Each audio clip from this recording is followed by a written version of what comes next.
नमस्कार, आप देख रहे हैं नेक्स्ट 9 न्यूज नेशन और आपके साथ मैं हूं क्रांति सिंह। हमारे खास कार्यक्रम राष्ट्र हित में आपका स्वागत है।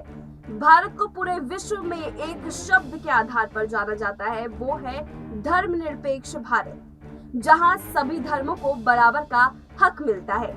हिंदू, मुस्लिम, सिख, ईसाई आपस में हैं भाई भाई, इसका नारा लगाया जाता है।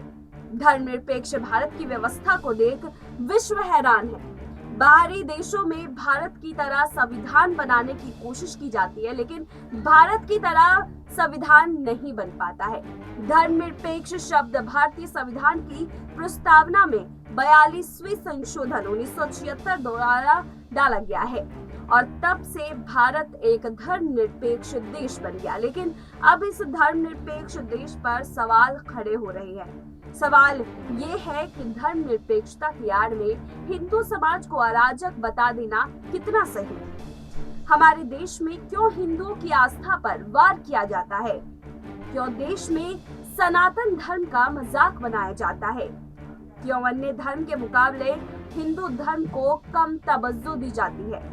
बाकी धर्म अपना प्रचार करता है या कट्टरता धर्म के प्रति दिखाता है तो उसका ईमान माना जाता है, लेकिन यही काम जब एक हिंदू करता है तो उसे अराजक बताया जाता है।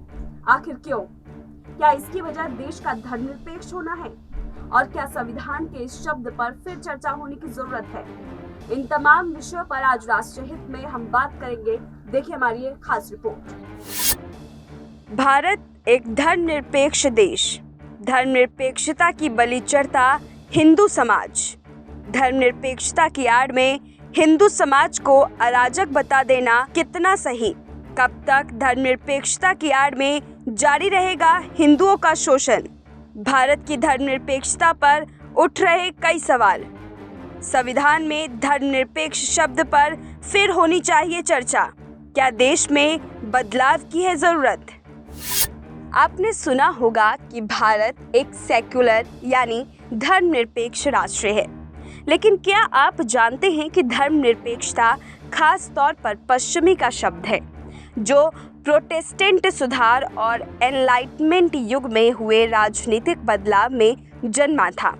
लेकिन 20वीं सदी में यूरोप के बाहर के नेता जैसे मुस्लिम बहुल तुर्की के कमाल अतातुर्क और हिंदू बहुल भारत के जवाहरलाल नेहरू भी इससे आकर्षित हुए।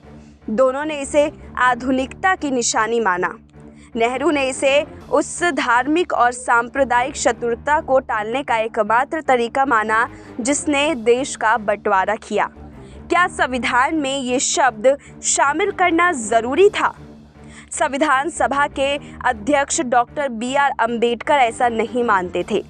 उन्होंने कहा, राज्य की नीति क्या होगी, सामाजिक और आर्थिक स्तर पर समाज कैसे संगठित होना चाहिए, ये ऐसे मामले हैं जिन्हें लोगों द्वारा समय और परिस्थितियों के आधार पर तय किया जाना चाहिए।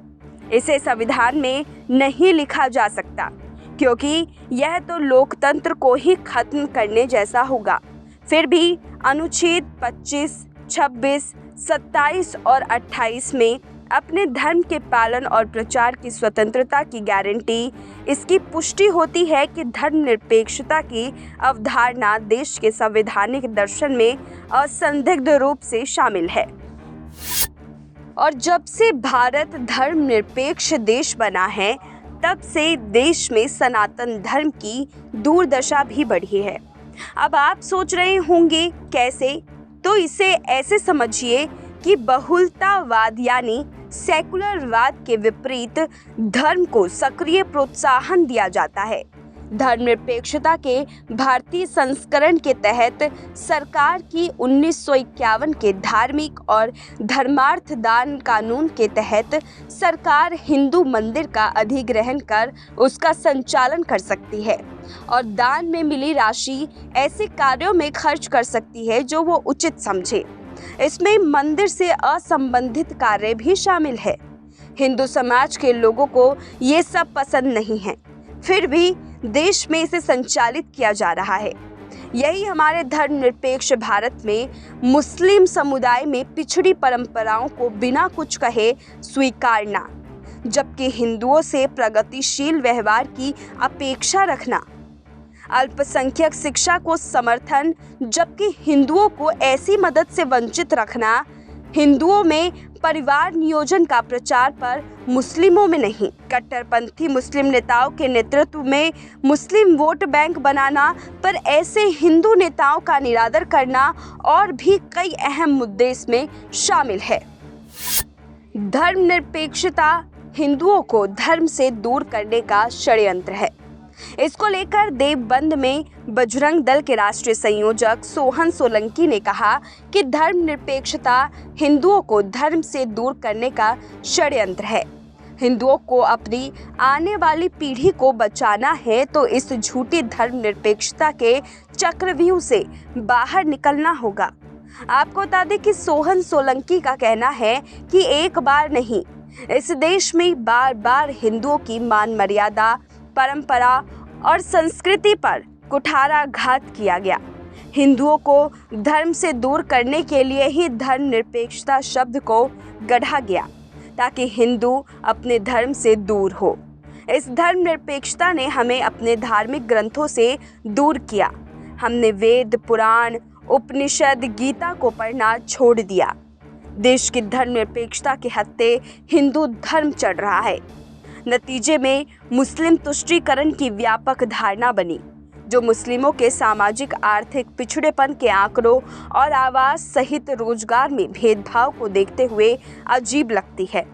फिर भी हिंदुत्व के नेता यह धारणा कायम करने में सफल रहे कि सरकार लाभ अल्पसंख्यकों के पक्ष में है और इस तरह वे हिंदू के अपने अभियान का औचित्य साबित करते हैं।